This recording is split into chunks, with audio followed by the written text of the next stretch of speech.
Hey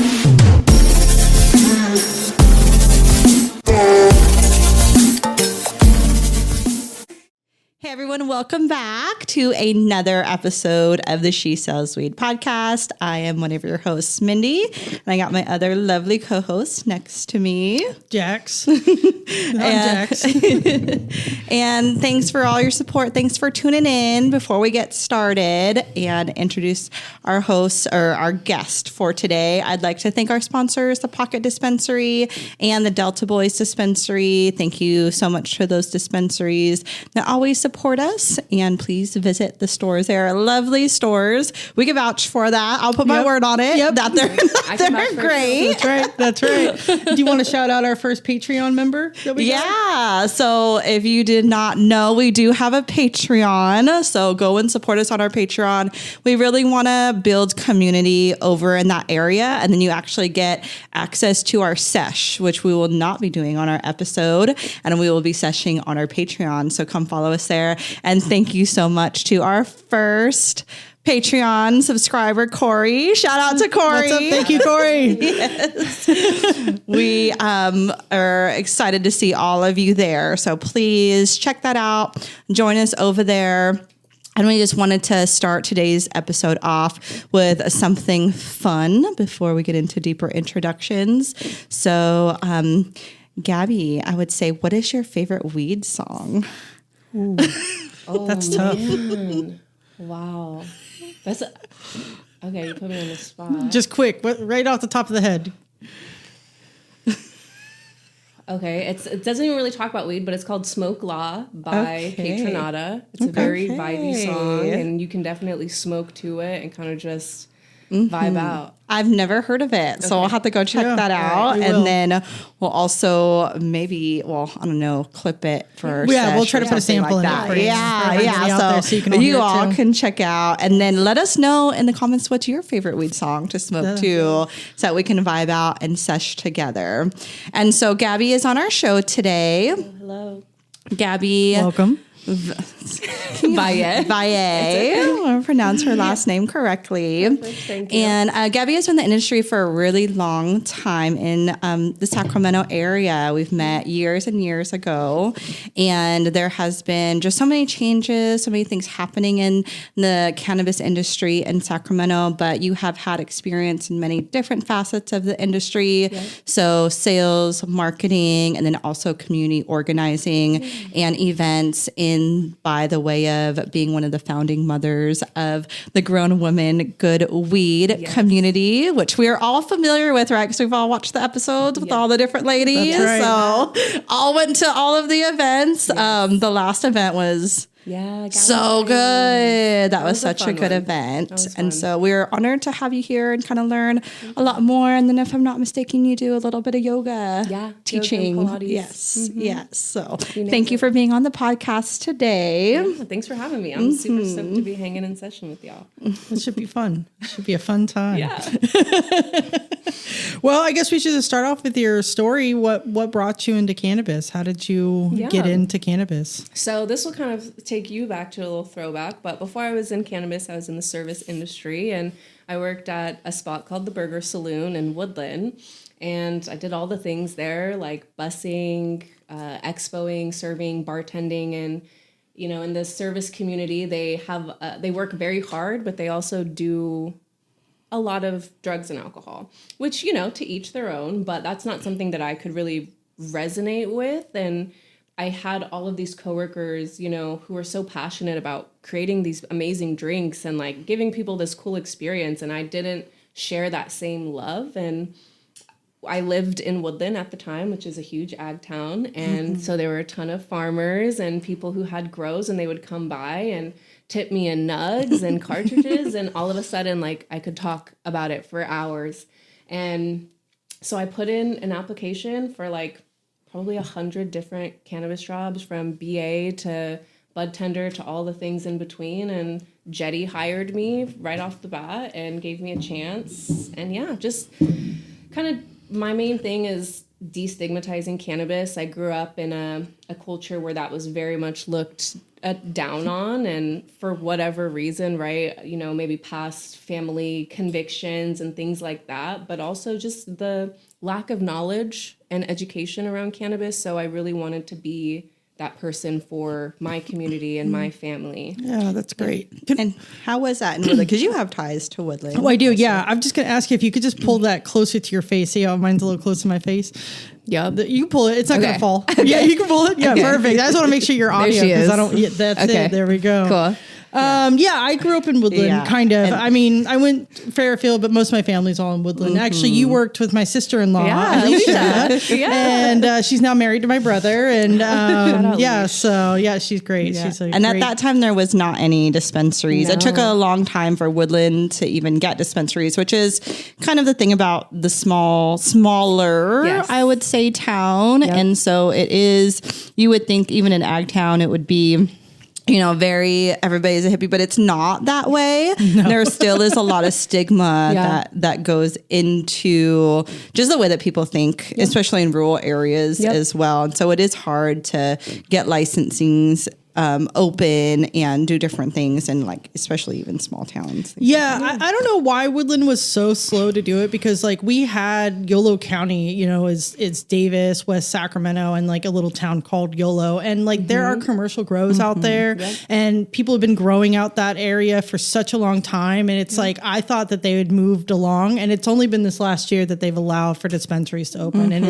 it's really bizarre to me, and I don't understand, but obviously it comes down to the city council and what they think is best for their community. So It's wild. And I mean, Davis had dispensaries way before, I mean, not way before, but a lot longer than Woodland, and they were right next door to each other. So it seems so silly that I could literally get a delivery service from Davis to drop stuff off, but not be able to find it near me. Yeah, Did you it's crazy. experience a lot of that stigma? And then like, what did you do to get around that and or educate people about, no, it's great. Trust me. I mean, with my immediate family, you know, I come from a very like Latin family, and it was a very big no-no from both sides of my family. And, you know, I think with starting there, because they were the closest around me, like using the wellness angle and really just showing them like, oh, you have arthritis? There's something for that. Oh, you're feeling really fatigued and you can't sleep? There's something for that. And just showing them like it's not all about just getting as high as possible. Like we love doing that sometimes, 100%. But like on the everyday average, most people are using it medicinally, whether they realize it or not. They are using it medicinally. And to put everyone, all cannabis users, in one box of like you're a lazy stoner is so ass backwards that I think once they saw how much it actually benefited them without getting them like psychoactively high helped, but then also just seeing me do my own thing and not let cannabis be something that slowed me down. It actually helped me once they, you know, saw that I was doing it out in the open. Yes, there is the thing called a very productive. Yes. yeah, for sure. No, but Most productive people I know are stoners. Yeah, It I does agree. though. I mean, you know, even if you have pain, it pushes you past your pain because sometimes it's all you can think about. And so having to get relief is the only way to make you be able to do the things that you need to do in your day. But, you know, true, not everybody needs high dosages or the same thing. That's why it's so different for everyone. Yeah. So what was your first role at Jetty? I was a brand ambassador. Oh, okay. And I was for the Sacramento Valley area. So really just did Sacramento all the way to Central Valley, all the way up to Tahoe, all the way over to, let's say, I cannot think of the name of the area, but pretty much all the way up to Redding, Mount Shasta. Did a lot of training, and that's where I learned a lot about concentrates, which I love. I'm a huge dabber. And just getting to know like all the ins and the outs and the different types of concentrates, and also, you know, meeting all the people that I did at Jetty and making those connections, that was dope. And COVID happened, and right before COVID happened, there was this thing called Vapegate, if you remember, where it was just like everyone was terrified to vape because of everything that was coming out. And I think a lot of vape brands lost a lot of market share just because people were scared, understandably. They didn't have the education to give them to make them feel confident when their government and the news is telling them that this is a scary thing and they shouldn't ingest it. And then COVID happened. And then they were like, hey, you're going to make more money if you go on unemployment. And I was like, okay, thanks for telling me that. Wow. Let's do it. Wow. And then it was all love. And when there was a moment for us to kind of reconnect and go back into the market, into the field, I had already started on my next venture. So it was kind of like a thank you so much for the opportunity. And yeah.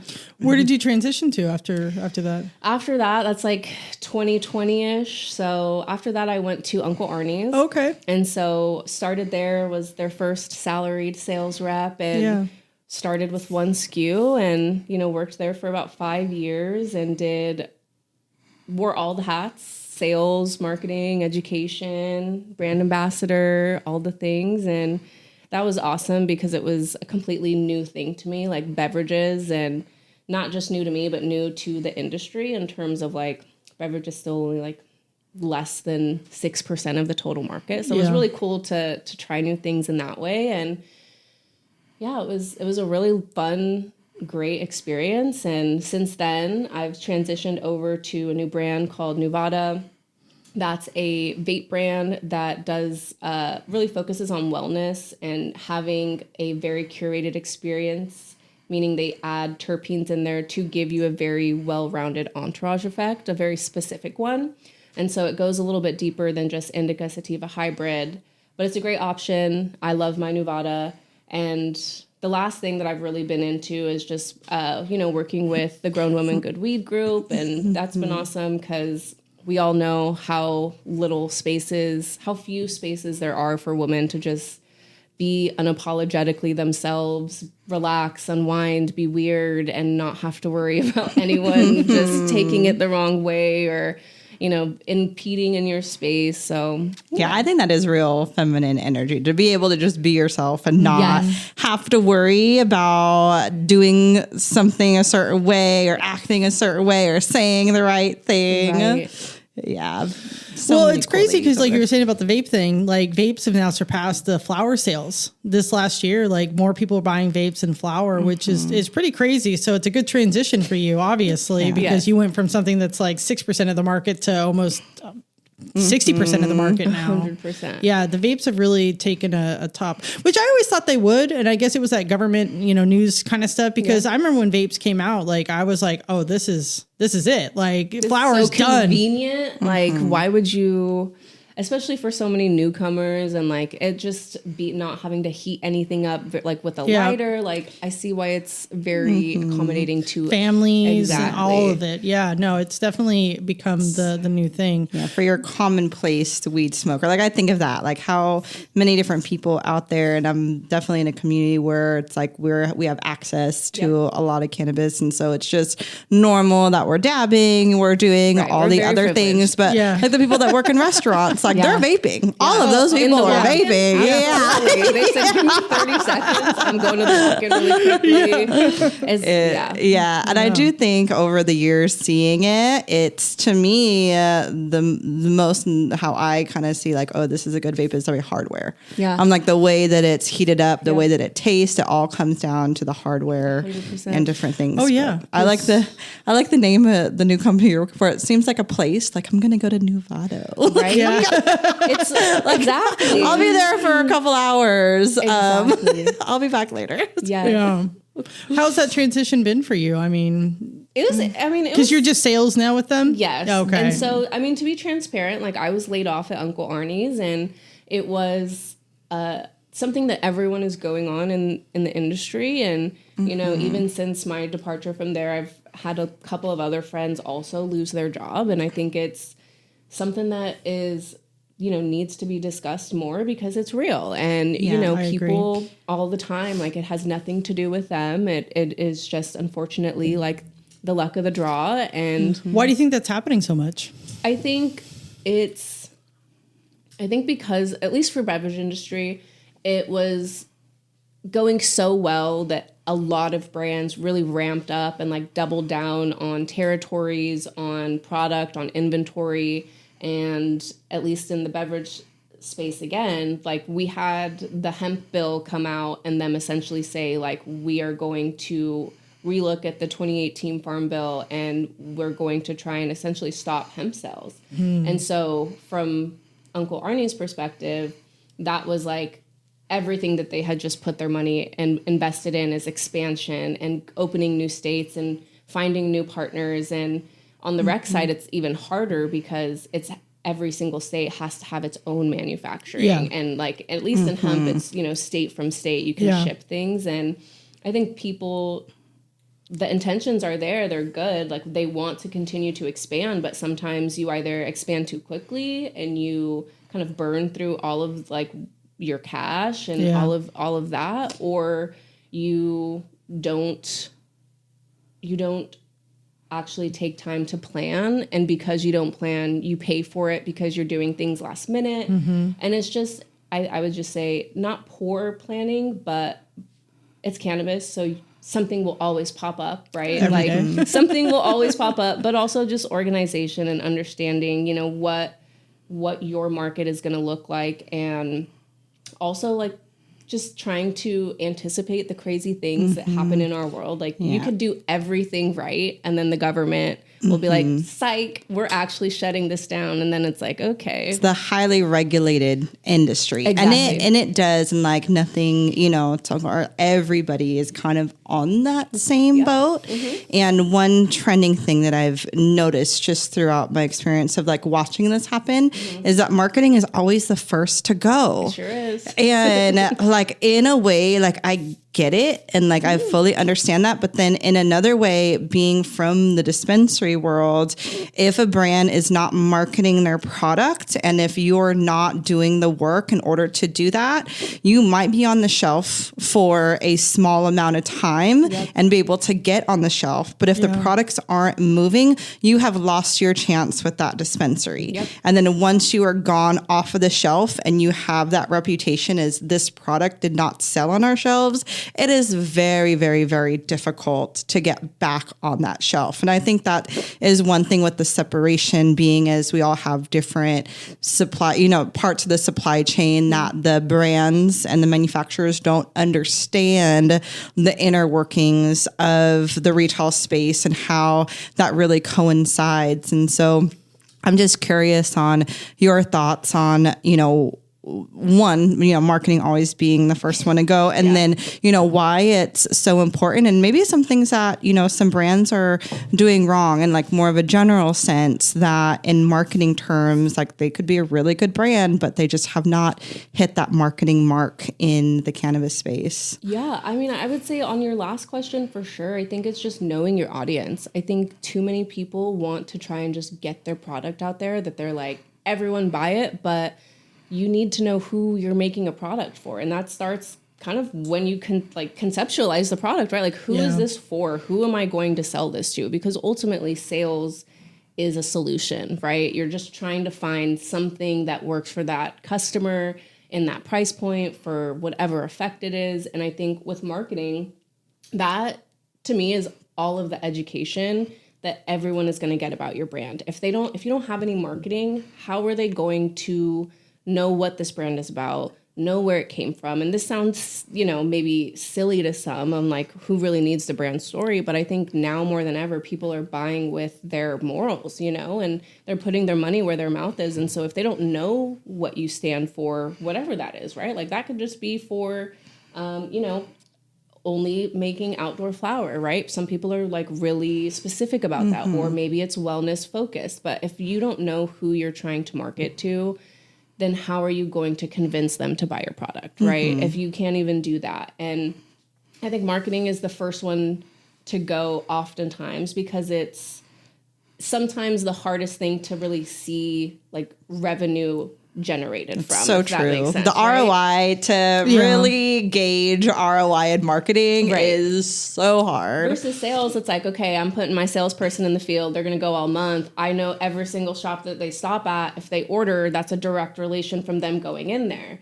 And so I think when it comes to marketing, that's just, they need people to continue to sell their product first and foremost, because if they don't have that, then it's not going to get in shelves. And I think that's where a lot of companies make that decision, which I don't disagree with the decision. But I do think that when that happens, then again, you don't have someone telling your story. The salespeople can do that, but they can only do that to the person they're talking to or the people they have conversations with. And the marketing point that really sticks is, when you see those pieces in the dispensary, whether it's your pop-up tent or your, A-frame table, like, people stand in line. People are looking for that education. They want to know, especially as more people get into the space, whether they're newer consumers, whether they're older aged consumers that really just want to know what they're putting in their body and ingesting. I think that that's where a lot of people don't understand that is your chance to show why you are special, right? Like, if they have a brand full of, let's say, 10 different competitors, how are they supposed to know which one to pick? If there's no marketing that tells them who they are and how this is a product for how them. it relates to them. Yeah. Maybe it doesn't, right? Yeah. But then at least if you see that, you're like, okay, maybe that's not a product for me. Or maybe I'm looking, that's not really something I'm looking for. Let me try something else. But I think marketing really allows people to make the best educated choice for themselves. And unfortunately, when they do take away marketing, it doesn't tell the brand's full story. Yeah. And I think also it's like people have such short attention spans now. Not you have to consistently be showing up and putting your name like at every event. Your name has to be in there. Oh yeah, I remember this brand or whatnot. But there are some brands I think like, me and Jax will talk about products. We're like, oh yeah, I haven't Where'd it go? heard of that brand in years. But they're still up and running, but not near the capacity that they had done before. So it's just interesting in an industry where things come and go so fast. And I was going to say, like, for me, marketing is even more crucial nowadays because dispensaries are also having a hard time. And I'm seeing less and less staff at dispensaries, right? And then we're also seeing quite a few stores move over to the self-shopping method. I just went to Jane Dispensary. What's that little town? It starts with an H, Hillsburg or something like that. Yeah. Super tiny little store, right? They only have one person working in there because it's a self-service. And if you have no marketing, your brand is not going to... How do you make those decisions as a consumer? And it goes back to like the convenience store where it's like dispensaries are slightly moving into that direction where the customer's not necessarily going to have a bud tender pointing them to a product. They're going to be shopping on their own. And if Coke tomorrow said, oh, revenue's tight, we're going to cut marketing, that Coke sales would drop tremendously. 100%. So it's super important for the marketing to stay. And as much as I know that they look at the ROI, I think it is the wrong move to make. It's almost like at this point, it's like get on a marketplace, have your product there, get rid of the sales team and maybe ramp up your marketing because like you said, salespeople they only usually talk to the buyers and maybe a bud tender for like a half of a second. They're not doing anything to actually sell your product. That's where the marketing comes in. 100%. So, and as like a small store for my store, it's like, I can't bring a brand on that doesn't have marketing because I can't guarantee it's going to sell unless it's a cheap product. That's completely separate. But if it's something that's specialty, like a beverage or more of a high end thing, if I don't have something there to help me sell this product, you're gonna flop. Exactly. And so that's on knowing your demographic, right? Sometimes things won't work in certain places and sometimes they will in other places just because of marketing and also that consumer. Maybe they know what they like. Maybe they need that support. Such a thin line, like, because I see the unique products that come out and they're like, oh, this is so unique. And I went through that with the rose petal pre-rolls. I was like, this is so different and new, but customers are like, no, but it's like, you really have to have so much behind it. And it's good. You're in a saturated market. You're standing out. You have something that's different, but yet it takes so much to then get the word out and educate people on that product. So and Uncle Arnie's has a big competitor. And it's called St. Ides and Not Your Father's Root Beer. And they are taking the market by storm. And they have a lot of money to put towards marketing and things like that. So it's like, if you are going to be a smaller independent brand, like you really have to be focused on that super big. But I wanted to jump in to talk about good women, or I always say it wrong. Grown women, good weed. I don't know why I get this. I'm a grown woman who likes good weed. There you go. There we go. Remember. How did you get started in that? So that was also, I think, like born out of COVID. That was, I think, early 2020, like maybe November of 2020.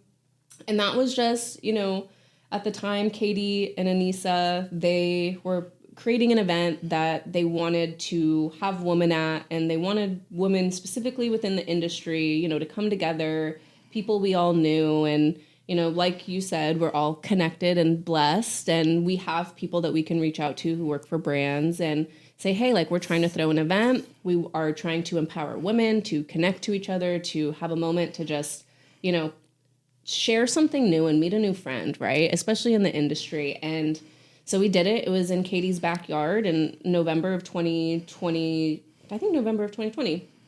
And from there, I think I just really I loved it, right? It was really cool being in a space again where you could be weird, you could be fun, you could cackle as loud as you wanted and not have to worry about like weird looks or whatever. And you could also smoke as much as you wanted. And I feel like sometimes women especially have like even more just like barrier against them with smoking and consuming. So we wanted to have a place for all women, whether you're a mom, whether you're not a mom and child free, or whether you're just starting out in the industry or you've been in it for a while. And from that, we started doing more events, and, we really are, and at the time really highlighted the fact that we knew people in high places. So we wanted to be able to make those connections so that if people, wanted to get out of the retail and maybe try a brand and vice versa, they had people that they could connect with and try to get them a job opportunity, because it's already so hard.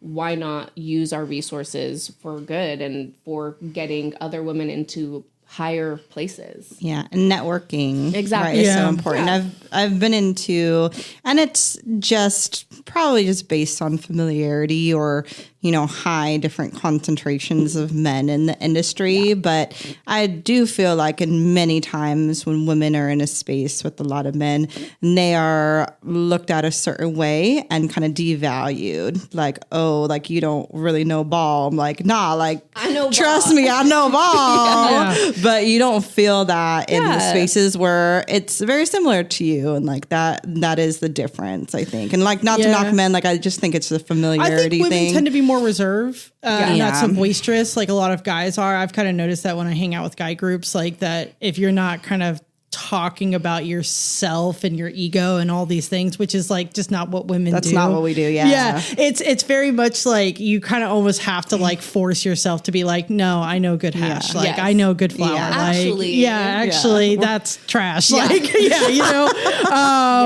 and kind of be cocky that way to kind of thrive. And when you go to one of your events, you don't feel like anybody's judging you in that kind of way. Like if you know your stuff or not, it's very much like everybody's assumes that you know your stuff, and if you don't, we're going to help you get educated.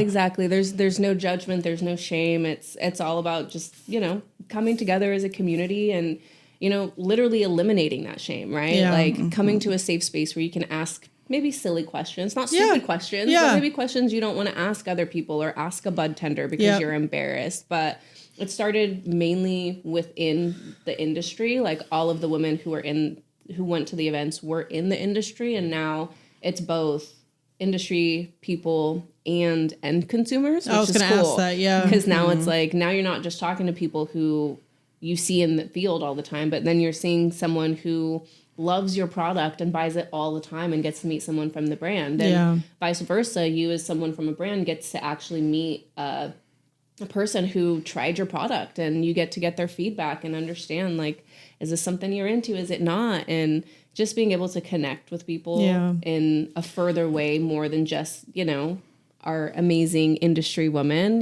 like getting to talk to more women. And I've seen like mother and daughter duos come. That's so cool. It's so cool. Like, what, do you guys have any events coming up? We do have an event coming up in April, right after 420. It's kind of like a wind down from 420. So I do teach yoga and Pilates. So we're going to be doing like I think a 75-minute class. I'm not sure if it'll be yoga or Pilates, but it'll be kind of a wellness event. All the brands that will be there will be wellness inspired or just be non-inhalables, if that makes sense. And just focusing on ways to consume without necessarily having to light up or have, a dab rig or whatever the case is. And that's what I was going to ask. What do you mean by wellness? Just for those people that don't know. Of course. I would say something more just not inhalables in terms of wellness, like tinctures, like balms. So I know Autumn, I think, is going to be one of the sponsors, and they have like a melt balm that's just so nice and things like that. We reached out to Nikki's Rosin Gummies, who's also a wellness brand. She's part of the preferred team. Okay. And so that's her specific,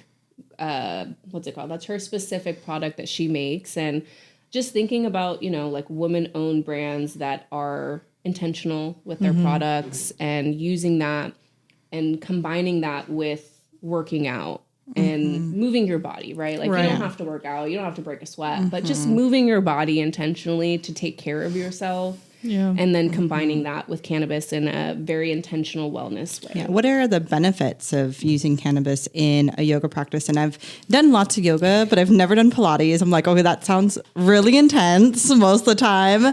And so what have you seen kind of benefit for people be? Yeah, I would say, I mean, for me specifically, like you mentioned in the beginning, just having that push through in terms of like when you're feeling it in your body, if you're sore, like cannabis always helps my muscles relax and allow me to kind of let go anything I'm thinking of. If you've ever gone to work out and you're just like, I can't even think right now, like that release of chemicals in your brain from moving your body in combination with like consuming cannabis just like gives me these crazy endorphins that make me feel so good. And at least for certain things, like when I used to work at Uncle Arnie's, they had a product that had caffeine in it. And so that was great for like if you had cramps, and you're dealing with pain going into it. It also allows you to kind of just like not think about it so much. So sometimes you're psyched out in your own head, like I can't do this. This is too hard. And when I consume, it's just like out of my head. Like I can try anything. Sometimes that is a little dangerous, right? Like you don't want to use a large machine. Yourself too much, right? yeah. Like headstands upside down, being high. Like I've almost hurt myself. And I would say, all right, we're going to take a quick moment to shout out our amazing sponsors who help us keep the show rolling. Big thank you to Delta Boys Dispensary and Smoking Lounge, located at 66 Main Street, Ileton, California, and the Pocket Dispensary, holding it down at 1195 Florin Road, Sacramento, California. Both spots are open 7 days a week, serving up the top-tier products, unbeatable prices, and that next-level customer service. Plus, you're always going to see those friendly faces that always make you feel right at home. Now let's get back to the show. Do handstands when you're high. I just, have a wall, have a bolster next to you, a block. So if you fall on something soft. But I would say it just allows you to be a little bit more open-minded. Same way it is just like whenever you regularly consume, not moving your body, but it just allows you to kind of push through mentally and physically in a way that will, for the most part, allow you to get what you're looking for, whether that's lifting or maybe that's running. Because there's we talk about psychoactivity, but euphoria is a big component of the psychoactivity. That's why we're such happy people. Exactly. Yeah, I like working out high, to be honest with you. I find it to be more focused, and I don't think about all the other things. And I also feel that I get a better workout because I am so focused on it that going to the gym high is the best experience. And that mixed with like a little pre-workout, you're all of a sudden an Olympian athlete. You know what I mean? Like you're ready to go. Do anything. Yeah, exactly. Seriously. Yeah, no, some of the best runs I've had is being high, lifting, being connected that way. It's definitely nice because I always like to say cannabis kind of numbs you out a little bit. And that goes back to what you're saying about your body. Like if your body is aching or hurting, like the cannabis really just kind of eases that. So you can go back to the gym the next day where normally you're like, I feel too sore. I don't want to go. And that's not good for your gym routine. You know what I mean? So have you ever done high yoga or Pilates? Okay. Like I have been to Eliza's Bend and Blaze. So that one was fun. And I learned a lot from that. She was like, the simple moves. We don't want to give people too much weed and too much hard things, which I loved. But I mean, in my own practice, absolutely. Like every time it's either I'm taking a bong rip or I'm hitting my pen, but it allows me to just, like you said, focus more on myself, what's right in front of me. It allows me to be more present, just like here I am in the room. I can't see anything else. It's just us. What do I need to do? And then after, it's like the best high that you've ever felt. Yeah. Because you got the endorphins releasing from all of your body moving. And then you also got that psychoactive high from the cannabis. And you're just like, I could take on the world right now. Yeah, I agree. And you can. Yeah, you can. Yeah, for sure. Where do you see the cannabis industry going from here? Oh my goodness. I feel like it's so hard to understand or predict where it's going to go, especially on a state by state basis. But I do see, there's so many different sides to this, but as far as like retailer wise, it does concern me how many chains there are all now that, and, you know, smaller dispensaries that are being bought up. That makes me a little nervous, you know, for the future and where that continues to go. Yes, that's great that there are so many people buying cannabis, that there are so many dispensaries, but at the same time, like, again, where's the diversity in that, right? Yeah. Like, why is I love buying weed from everyone. Like, I'll still buy weed from the Seasons of the world, but like, I love seeing independently run shops that have their own buying pattern, that have their own flavor in the actual space. Like Delta Boys is it's the only lounge in The Sacramento County. Yeah, or the Valley, or wherever you want to say.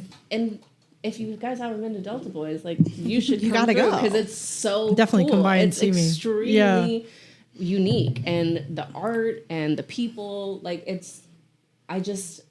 that makes me a little nervous. So I would honestly love to hear from y'all how you feel about that, if I can flip it to you guys. Sure. I mean, yeah, I agree. I don't like to see the corporatization of anything. I think if you look at any small town that has moved into corporations, the Walmarts and the big box stores, you see the community of Main Street just die. And that really sucks, because that's a lot of families and a lot of people that took a lot of pride in what they do. And now they can't do that anymore. And they're left kind of working for those big giants and not having the life that they had before.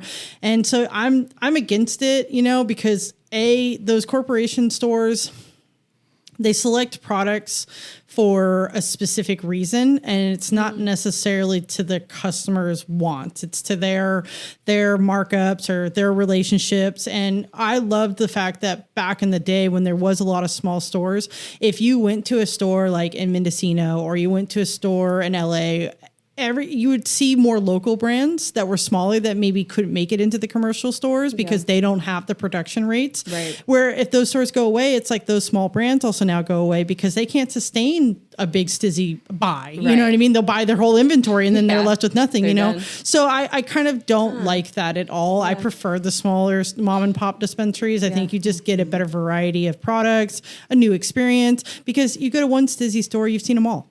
Right? They all look the same. It's all wash and repeat, same product. And that's just boring. Like, that's not weed. Weed is very creative and artistic and different and fun. And when you put it into that corporate model, you lose a lot of that. You have an hour? Like, I got a lot to say. I know. I would say, like, in the effect that, yes, I have, you know, seen that, absolutely.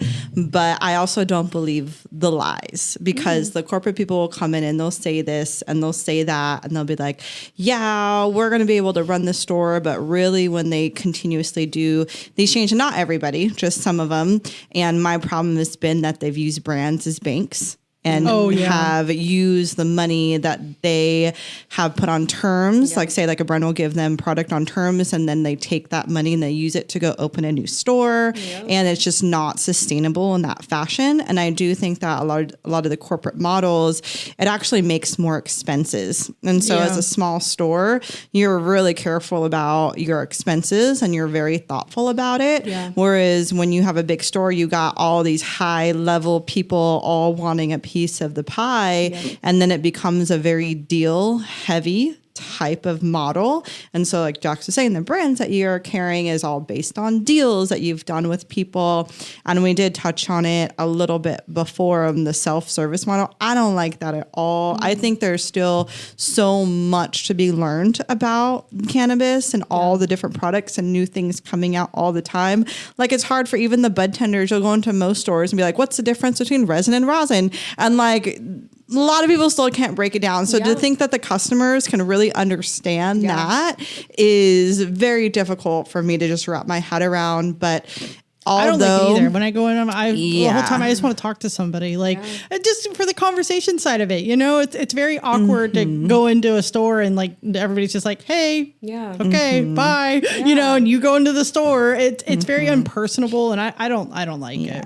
I mean, it's not, but I do think that because if federal legalization does happen, we will see a lot more. Like, it's unfortunate that it's like that, but we will continue to see it, and some will make it and some won't. I think, I don't know if it's like this everywhere, but like the cookies and the lemonade stores, they have like 5 products right now. I don't really know what's going on, but like they're a big corporation. And so that's very interesting to me to kind of see what has happened to some of the other stores in the area and like what is going on. He just put out that book, and I guess he talks about it in the book of what is going on with that brand and how he got himself into the situation that he did with all the lawsuits. But it's basically corporatized takeover. Is what it is that they're going to drain him of everything to the point where he has to sell it. Yeah. And they will take it for dirt cheap, and then they'll take the brand and stuff. So and he's fighting against it, and he, Burner? Yeah. He just put out a book. It's called Legacy or something like that. Okay. It's on Audible, which is kind of cool because I can just plug that in and listen to it. But yeah, he talks about like what is going on with that because I mean they're a classic legacy brand and they did grow big in the beginning, and then all of a sudden like they've just been nothing. And I think it goes down to what he's going to talk about in the book. So so there's it's hard to say, but I do see like that absolutely happening more with that.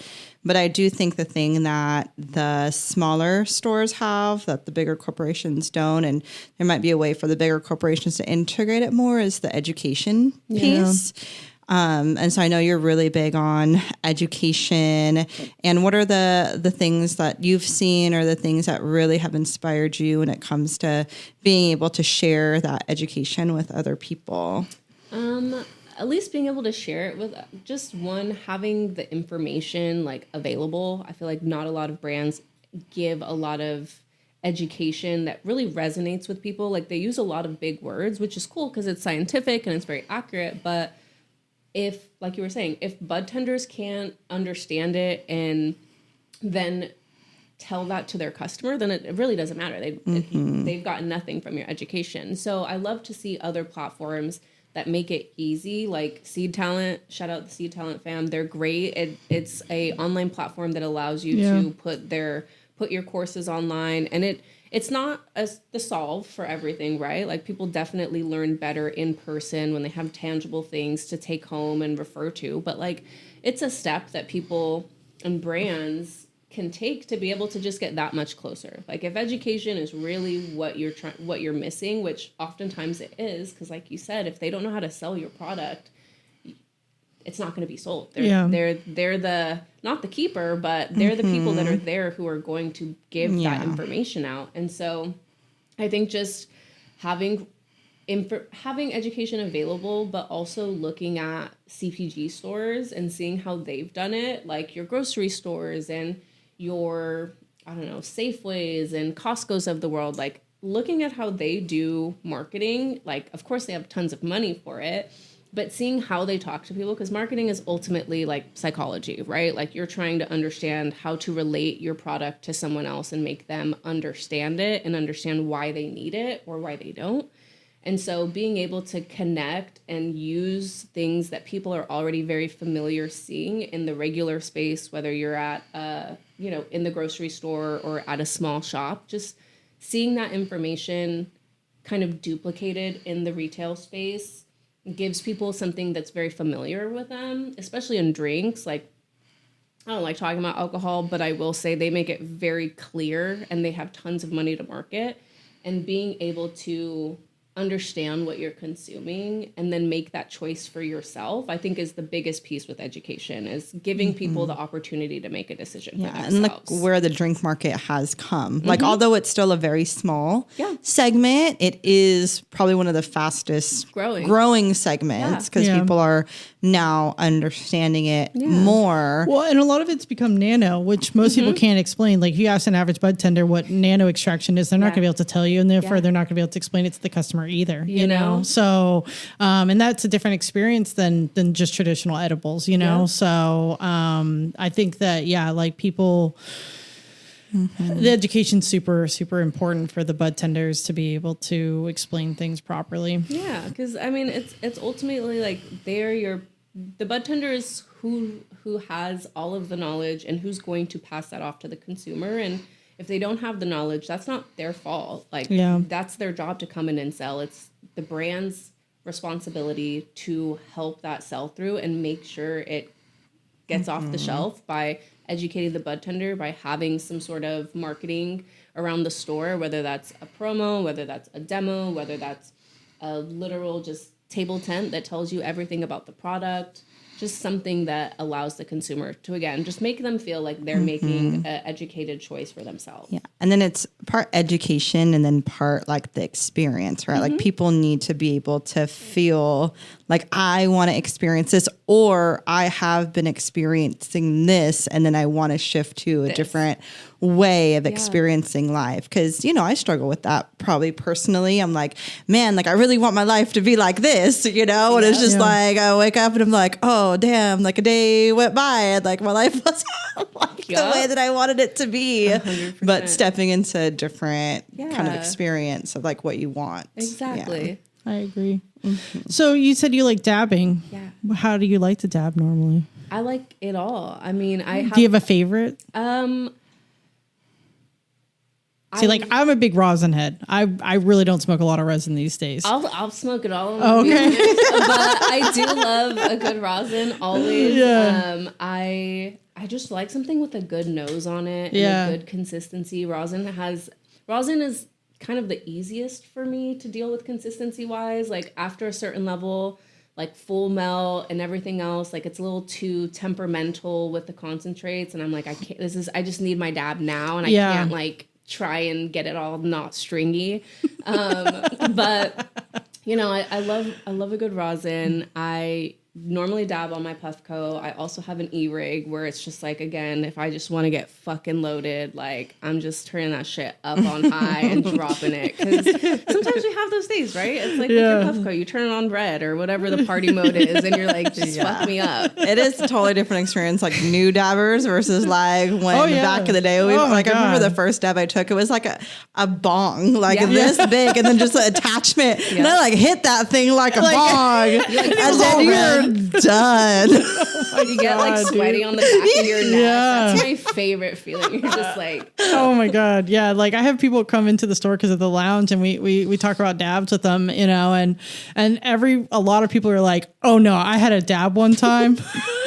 And like it was not a good experience. And I'm like, I agree. And that's what's so great about like the Puffco devices now is that it can be controlled. It doesn't need to be this. You don't need to be drooling. It's super small. The temperature is controlled. Like it can't get easier than this. Yeah, no, the history of dabbing, I think it was like a couple years ago, Puffco did like a display at the fair, and it was like the history of dabbing. And they even had the old swing bell style that went on the bong, which might have been what you hit. Was it like a little metal plate? Yeah, it's like a bell. That was like the first one that came out. I remember we all thought we had to like keep it hot as hell, like as if that would matter, Now it's like people are like my lowest setting on my Puffco is like 420, which is like very cold. It's very high terpene experience. You're just getting taste. Yeah, there's nothing worse than taking a hot dab, and you would just be like feeling it. You'd be like, is it ready? Is it ready? Like what? Yeah, that was before they had the laser things. And man, now they've got these devices where it's like the e-nail device, but instead of it being to the rig itself, you actually put your thing on it, let it heat it. It like sits your quartz banger in there, and then you take it off and then put it on your rig. And it's called a dab right. Yeah. Oh, that's okay. The new ones, Okay. Yeah. She had them at her birthday party. They had the dab bar. Were you at the birthday party? So. Oh, okay. That sounds like a vibe, though. Yeah, it was really cool because they were able to just change that nail out, put a new one in. See the temp. Because I know that they have the thing that like takes the surface temperature underneath through a dab, right? But I didn't know it like literally heated it up for you. Wow. Yeah, it's very cool. We went from dabbers being like the most just like MacGyver-ish to Yeah. like being the most spoiled now with this. That's amazing. For reals. Yeah, no, I keep an email downstairs just for the nostalgic of it. Because people come in and they're like, oh, I remember this thing. And I'm like, yeah, we still got it rocking with the titanium nail, you know. And Like you want to take a whole gram down. Yeah. That was like those the people that was they the were thing like, back in the day. I'm gonna do a whole gram. You're like, please, good luck. please don't. And then then they're just like dying. After. I've only seen Like, you did two it to people be yourself. able to do it and like be okay. Like, and they're just big smoker type Yeah. I people. love that they just have that accessible, that they're just like 1 gram. Let's just all in one. Let's do it. Yeah, So- weed's like less accessible these days. I feel like there was a Yeah. lot more free flowing yes. around than it is nowadays, It's a for little sure. understandable. Yeah. Well, since we've jumped into this dabbing, I think it's time to jump into the post show. So if you want to join us over there on the Patreon, we Yeah. would appreciate it. And you can watch us taste some amazing flavors. I brought quite the menu today. So thank you for listening. And make sure to find us on Instagram, TikTok, join the Patreon. That's where our community is going to be. On there, we're going to have sessions. We're going to be able to conversate with you guys as well as just make a community. Yes. around Yeah. She So Sells remember, Weed. our sesh will only be on the Patreon. We're going to use some of the devices that we talked about, the Puffco. So if you want to see that in action, some of the New one, too. dabs. Yeah. So make sure that you join the Patreon or else you won't be able to right. see it. And very, very, very big thank you to our guest, Gabi. You had such a wealth of information. I'm such a marketing noob. I'm just like always trying to learn more about what works and what doesn't. So I I appreciate think the recap of your the marketing knowledge. is Yeah. getting the knowledge of the customers. You know, you got to do it. Yes. Wow. Thank for you so sure. much for having me. It was a pleasure. Thank you to watch those listening and watching. And we'll see you guys in the post show. Bye. Bye.